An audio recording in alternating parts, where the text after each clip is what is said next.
Actually, before the day that my parents sat down with me and my sister, it was like a week before, I think it was Father's Day, and I had made him this presentation and just kind of list all his favorite or all his best qualities about him as a man, as a father, as a husband. And the last part was the husband, thinking in my mind that my dad has been a great husband to my mom. But that day showed that he hasn't. I mean, my whole world just went upside down. Like, here it was, like, this was my role model in life. I looked up to him for everything. For a moment, I had lost respect for him as a man, and I was confused. I was angry. I was hurt. I've had several friend groups that their parents are divorced, their parents are separated. So I just never thought it would happen to my parents. I was terrified of what the future looked like.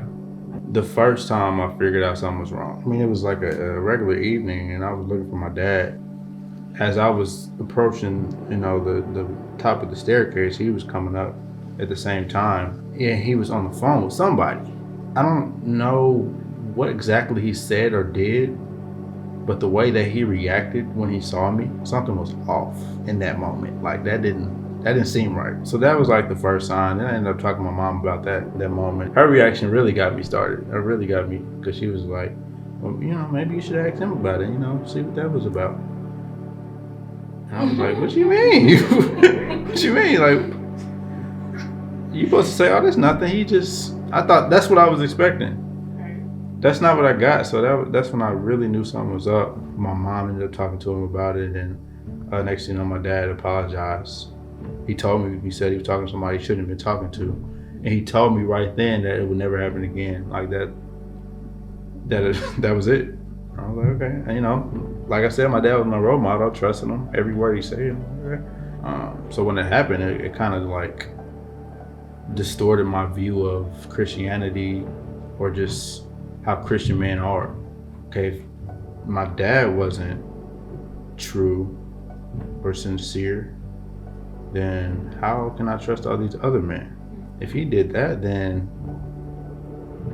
what's the point of me trying to be a Christian? Like, I just stopped trusting most of the things that he was saying. They were arguing one night, and I guess my mom was so mad that she threw his phone into the backyard. Pitch black outside. I remember coming downstairs like, what's going on? I'm thinking everything's back together, back to normal. And I said, Daddy, why don't you just stop? Like, why do you keep talking to this woman? He was like, it's because, he looked at me dead in my face. He said, it's because of our relationship. Like, I just like her too much or something like that. It was crazy to see that. It was crazy to hear that. Like, what? What are you talking about? You've been married to this woman for the last 15 years. You got a whole family. I just wasn't looking up to him like that anymore as a man. So yeah, during that time, I really wasn't serious about my faith. So I slowly started to see things come back together. And next thing you know, my mom's talking about, hey, I'm moving back in.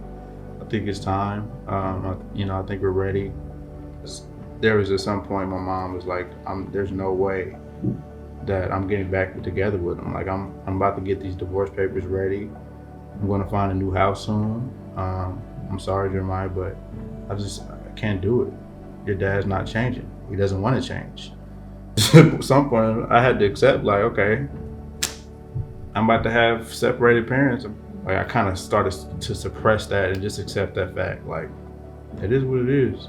Yeah, they got back together, man, and that was a big turning point in my faith. Just seeing how God just getting him to want to do better, not just for him, not just for my mom, but for his family. It's nothing that the world could predict or make up or would expect for anyone to happen. You hear about adultery in a marriage in this world, it's like, there's no way we're working this out. But, this testimony with my parents just goes to show it's never over. It's never over. When you got God in the middle of your marriage, it's never over. No matter how hard it looks or how hard it gets, it's not over. And it's just amazing for myself to see that, and my sister to see that too. I always want to give credit to my father But he doesn't let me give credit to him for the change that he makes. He doesn't let anybody give credit to him for that change. He gives that all to God, and that's just huge. And I really pray that every marriage in the world gets a copy of this book. No matter if you've been married for 60 years or 2 months, this book will help.